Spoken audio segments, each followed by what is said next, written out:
Una vez más con ustedes les habla el profesor Luis Mesa García de la Escuela Gabriela Mistral aquí en Iquique. Esta vez haciendo la retroalimentación de la tarea que les habíamos dejado, que eran sobre las polis, Atenas y Esparta. Acordemos entonces que la polis es una palabra muy importante porque de ahí vienen muchas palabras como es la política, la policía, por ejemplo, que están todos en razón de la polis. Es decir, de ese grupo de personas que conforman una ciudad y que supuestamente se ve por el bien común en el ágora, ¿cierto? En donde una asamblea va a decidir lo mejor para la polis, es decir, para el pueblo. O sea, entre comillas el pueblo, porque también ya veremos en esta clase, es que no era tan así, no era tanta felicidad como pensaríamos, pero era los primeros indicios de lo que sería o lo que nosotros llamamos la democracia. Y justamente la diferencia que vamos a ver es en relación a estos dos tipos de polis, acordándonos que cada polis es una ciudad-estado, es una, es decir, cada ciudad tiene su propio reino, sus propios gobernantes y que obviamente no le deben pleitesía a nadie, son independientes, como tal, muchas veces pelean entre ellos con otros pueblos griegos, a veces se juntan estos pueblos griegos, estas polis, y pelean contra otros pueblos invasores, o van a la conquista, etcétera. Pero a pesar de las peleas que puedan haber entre polis y polis, todos se sentían griegos porque tenían los mismos dioses y el mismo idioma, ya, como las mismas costumbres también, en general. Pero hay alguna diferencia, ya. Y entre las polis más conocidas teníamos a la polis Atenas y teníamos a la polis Esparta. Pues son muy distintas y muy conocidas. De hecho, para el mundo nuestro son más conocidas hasta por películas. Por tanto, era importante poder hacer la diferencia y sobre todo ver esa relación que existen con el día de hoy. Por ejemplo, en el caso de Atenas, gracias a ello tenemos esta palabra tan hermosa que es la palabra democracia, aunque muchas veces pareciera que no se da en su plenitud en otros gobiernos. Existía entonces en Atenas la democracia, algo que ellos crearon, esta palabra, y que se medía o se utilizaba mediante la asamblea, ¿ya? La asamblea justamente es cuando se junta un grupo de personas para decidir qué se va a hacer, y esto se hacía en el ágora como tal, ¿cierto? Y en el cual todo el conjunto de personas eh, decidían el futuro de la polis como tal. Esto pasaba exactamente en Atenas. No siempre fue así. Ya hubo una época también que había monarquía, no habían reyes, ya que gobernaban. Después se pasó a una etapa de aristocracia, es decir, que había un grupo selecto de personas que se dedicaban a gobernar por todos. Y después se llegó a lo que nosotros conocemos como democracia, que viene de la palabra demo, ¿cierto? Pueblo, gracia, gobierno, gobierno del pueblo, que es la palabra democracia, gobierno del pueblo. Ya, y esto se hacía, como le decía, en una asamblea que se hacía en el ágora. Esta asamblea tenía un nombre en griego que significa eclesia, ¿ya?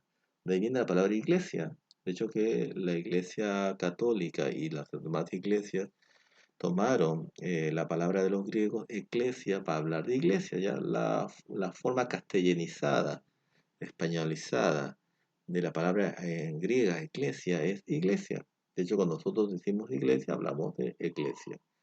En otras palabras, cuando una persona dice voy a la iglesia, estoy diciendo voy a la asamblea, ¿ya? Porque esto significa iglesia, o en griego, eclesia. Entonces, la asamblea. Muy bien. Ya, no es un lugar. O sea, la iglesia o eclesia es la asamblea como tal. Muy bien. Bueno, dicho eso, entonces eso es una creación de los atenienses como tal, que es la democracia, donde a pesar de que suena muy bonito, democracia, sí había un grupo selecto que era el que decidía a fin de cuentas, ¿no? O sea, era el pueblo de la polis que decidía, sí, pero no todos los que vivían en la polis, a eso me refiero, porque las mujeres y los esclavos, por ejemplo, no decidían nada, porque eran vistos en un nivel inferior, lo cual obviamente para nuestros días eso no puede ser, ¿cierto? Pero en esa época era así. Muy bien. Lo siguiente es que en el caso de los espartanos, pues estamos haciendo un cuadro comparativo, estamos viendo la diferencia. Cuando yo comparo puedo ver la diferencia, también puedo ver la similitud, pero en este caso estamos viendo la diferencia. Es que no existía la democracia en Esparta, era todo lo contrario, existía la monarquía, ya, es decir, gobernaban los reyes. Y para ir un poco más profundo, gobernaban dos reyes.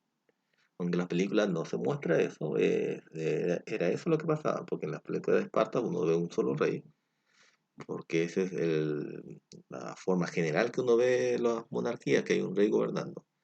Pero en los espartanos no pasaba eso, habían dos reyes gobernando. Uno que se ocupaba de lo militar, ¿cierto? Era como el rey militar, por decirlo de alguna palabra, y el otro se dedicaba a gobernar los asuntos internos, los asuntos de la polis, y que son asuntos administrativos, asuntos del comercio, etcétera, etcétera, y los asuntos religiosos también. Era el que gobernaba en ese sentido. Entonces habían dos, uno para la parte militar y uno para la parte religiosa. ¿Y por qué era así?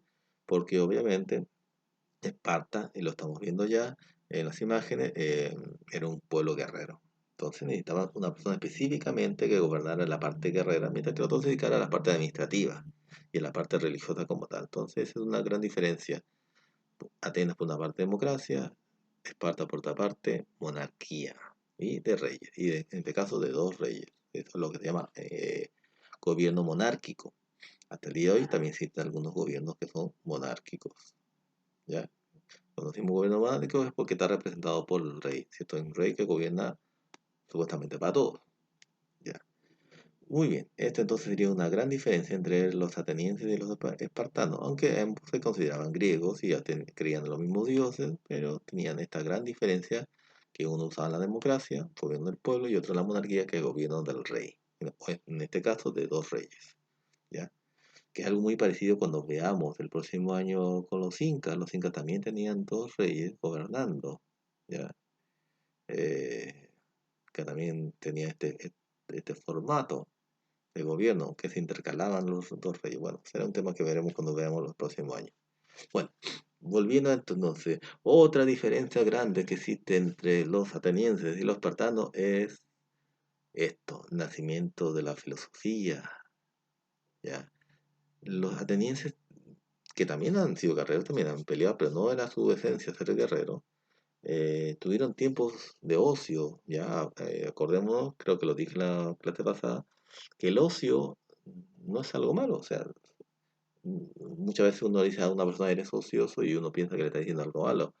El ocio significa que una persona ya hizo todo lo que tenía que hacer, cumplió con sus deberes y le sobró tiempo. Y eso le pasaba a los atenienses. Hubo una etapa de mucha abundancia, de mucha riqueza, ya se habían hecho las cosechas, habían salido muy bien, habían conquistado pueblos, tenían buenas riquezas, no les faltaba nada. Por tanto, había un tiempo para pensar. De hecho, que eso nos pasa a nosotros. Cuando nosotros vivimos en estado de pobreza, por ejemplo, solamente estamos pensando en qué comer, en qué trabajar, ¿cierto? En qué alimentarnos. Pero cuando yo ya pude satisfacer todas mis necesidades, es ahí cuando yo me pongo a pensar qué es de mí, qué quiero ser de mi vida, qué quiero ser de grande, etcétera, etcétera. Un momento de pensar en sí mismo. Y eso le pasó a los atenienses en general, porque ahí se la cuna el nacimiento de la filosofía, que es filosofía significa amor por la sabiduría. Ellos querían saber por qué estamos en este mundo, que es un problema filosófico, eh, por qué existimos, cuál es la esencia del mundo, qué hace que todo exista, etcétera, etcétera. Entonces se pusieron a filosofar sobre la vida. Y ahí es así que nace la filosofía, donde sus tres mayores exponentes tenemos a Sócrates, después sus discípulos, que es Platón, que escribe sobre Sócrates, porque Sócrates nunca escribió nada. Platón, que escribe sobre su maestro, que fue Sócrates. Entonces Platón escribe sobre él y escribe también sobre él mismo, para Platón. Después llega su discípulo Aristóteles, que también va a escribir y que va a tener sus discípulos también, ya que ninguno le va a ganar como Aristóteles. Y que curiosamente Aristóteles tenía esto de ir explicando su clase o sus enseñanzas caminando, ¿ya? Y sus discípulos, por lo tanto, iban caminando con él mientras que les explicaba, porque curiosamente él entendía que cuando uno camina, la actividad del cerebro, ¿cierto? Como que se más fresca, como que todo fluye, ¿no? Se aprende mejor, tal vez. Y a eso se le llamaron los peripatéticos. O sea, peripatéticos significa justamente aquellas personas que van aprendiendo mientras caminan. Ya que es la escuela de Aristóteles, por ejemplo. Bueno, todos ellos eh, enseñaban filosofía, enseñaban sobre la vida, sobre pensar por qué existimos, qué es lo bueno, qué es lo malo, ¿cierto? El hombre nace bueno, nace malo, debe haber leyes, debe haber algo que nos gobierne. Entonces, el cuestionarse todo, el pensar sobre el mundo, cómo portarse mejor, ¿cierto? Es bueno hacer tareas, no hacer tareas, etcétera, etcétera. Todo este mundo lo abarca la filosofía y ellos fueron los creadores de este movimiento que es la filosofía, que hasta el día de hoy existe y que se enseña cuando uno pasa a la media. Ya. Bueno, en el caso de los espartanos, nada que ver con esto, pues ellos eran totalmente expertos guerreros, lo suyo era la guerra, ya no nada que estar pensando en filosofar, nada estar pensando por qué existe en este mundo, que si mi vida tiene sentido, no tiene sentido, no, ellos era la guerra, la guerra y la guerra, era muy práctico, solamente era pelear, guerrear y eran los mejores para eso. Y como tercer punto, eh, puede haber muchos más. ¿Ah? De hecho, que ustedes, varios me han ya mandado sus tareas de esta parte y han escrito muchas cosas muy interesantes. Pero yo decidí poner estas tres porque considero que son como las más importantes. Eso no quita que las más estén bien. Pero yo considero que si algo un alumno debe saber en lo que es Atenas y Esparta en cuanto a las polis, son estos tres puntos. Y este tercer punto es justamente la educación, ¿ya? Porque es algo que nos lleva hasta el día de hoy. Igual que la filosofía, porque hasta el día de hoy se enseña filosofía y hasta el día de hoy hay democracia, por eso ese era mi punto de partida, como les decía, de que esto cómo ha llegado hasta nosotros. Entonces, en el caso de la educación era una educación privada, ¿ya? Como nosotros tenemos igual escuelas que son privadas, ¿cierto? Nosotros no, pues nosotros pertenecemos a la corporación municipal que aunque pertenece o tiene como sostenedor a la municipio, ¿cierto? Al alcalde como sostenedor, sin embargo recibe fondos del gobierno, ¿cierto? No es una educación privada, sino nosotros tenemos prácticamente una educación estatal, porque tiene subvención del gobierno. Pero ellos no, pues ellos tenían una educación privada, es decir, el que tenía plata podía estudiar. Y allí justamente la gente aristocrática, la gente de dinero, la gente que tenía poder, eran los que estudiaban. ¿Y qué estudiaban? Estudiaban matemáticas, estudiaban historia, literatura y arte, ¿ya? Y a veces filosofía. Pero no era parte de sus estudios. La filosofía era más todo era como un movimiento en donde varios discípulos, al igual que Jesús tuvo sus discípulos, bueno, los filósofos también tenían sus discípulos que se dedicaban a seguir las enseñanzas de sus maestros, que eran los filósofos, como era Sócrates, Platón y Aristóteles, que les mencioné. Entonces, en la educación privada, solamente ellos tenían acceso a la educación. Acuérdense que la educación es algo en la educación como algo para todos, es algo recién reciente. Estamos hablando de en la gran mayoría de países solamente se obtuvo hace poco, en el siglo XX, nosotros estamos en el siglo XXI. Ya muy poco en el siglo XIX, casi nada en algunos países, pero en general en el siglo XX fue el boom de este pensamiento que todos debemos estudiar. Bueno, porque es un derecho. Bueno, en ese momento no era un derecho. En ese momento solamente el que tenía dinero podía tener educación privada, así que con paga. ¿Ya? Y para que ustedes más o menos se pongan a pensar qué tan privilegiados son ustedes de vivir en una etapa donde la educación es un derecho, ¿cierto? Y no un privilegio, ¿cierto? Para que vean cómo en esa época, si hubiesen nacido en la época griega, si fueran pobres no tendrían esta posibilidad de estudiar como tal, ¿ya? Para que vean que tan importante es el haber nacido en una época donde es un derecho a la educación. ¿Y por qué es importante? Porque mientras que uno estudie más, se vuelve más humano. Cuando uno estudia menos, es menos humano. De hecho, que hasta nuestro lenguaje nos lo dice. Cuando una persona se porta como bruto, así como animal. Y uno le dice, eres un mal educado, significa que ha tenido una mala educación, porque la educación me lleva a portarme mejor, a ser una mejor persona, un mejor hombre, una mejor mujer, un mejor ciudadano, en fin de cuentas. Muy bien, entonces, dicho todo eso, vemos la diferencia entonces con los espartanos, ¿ya?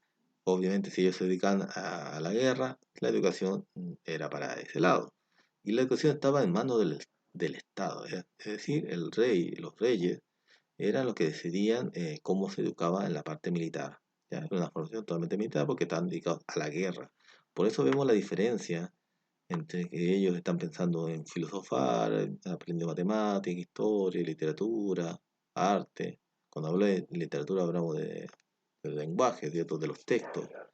Tiene que ver con las fábulas, sobre todo, que eran muy utilizadas en la época de los griegos, por ejemplo, Esopo. Bueno, y acá vemos la imagen de un guerrero espartano, porque obviamente los espartanos no están ni ahí con la parte de la educación de matemática, historia, literatura, arte, sino que en la guerra. Lo suyo era la guerra y por lo tanto a eso se dedicaban, a la guerra como tal. Muy bien. Entonces esa es una gran diferencia entre ambos lados. Y por último, la última pregunta que le habíamos hecho era sobre qué era el ágora. El ágora es un término por el que se designaba en la antigua Grecia a la plaza de las ciudades-estados, ¿cierto? Griegas. Ya lo hemos dicho, era la plaza, pero no la plaza por la plaza, porque uno podría decir ya ágora es igual a una plaza. Sí, hay cosas que se repiten en ese momento, que era, por ejemplo, que donde solían congregarse los ciudadanos en un espacio abierto donde estaba el comercio. Sí, es verdad, como la plaza de ahora, que puede haber comercio bueno, en estos momentos de pandemia no, pero normalmente ahí se hace, están los vendedores ambulantes, ¿cierto? Vendiendo.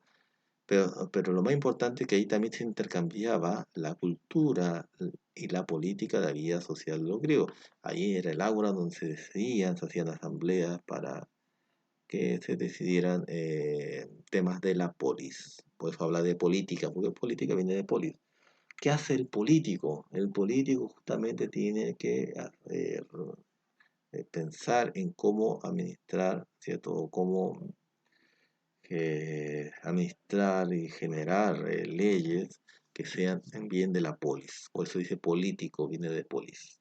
Y la policía, que tiene que ver con resguardar el orden de la polis, pues es policía, ¿ya? Entonces, esas son palabras que deben quedar en nosotros grabadas, ¿cierto? Y el ágora es justamente este lugar, que era un espacio abierto, donde se podía ver la parte del comercio, la cultura y la política como tal. Y cuando hablamos de política, hablamos de decisiones para polis, ¿ya?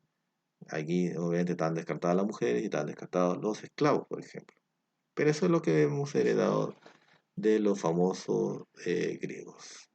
De hecho, cuando hay miedo a una multitud de gente, como sería el ágora, es que aparece el término agorafobia, que es justamente miedo a las multitudes. Muy bien. Y entonces eso sería. Para poder profundizar más en esto de los atenienses y los espartanos, también les voy a dejar un video, dos videos, uno sobre Atenas, ¿cierto?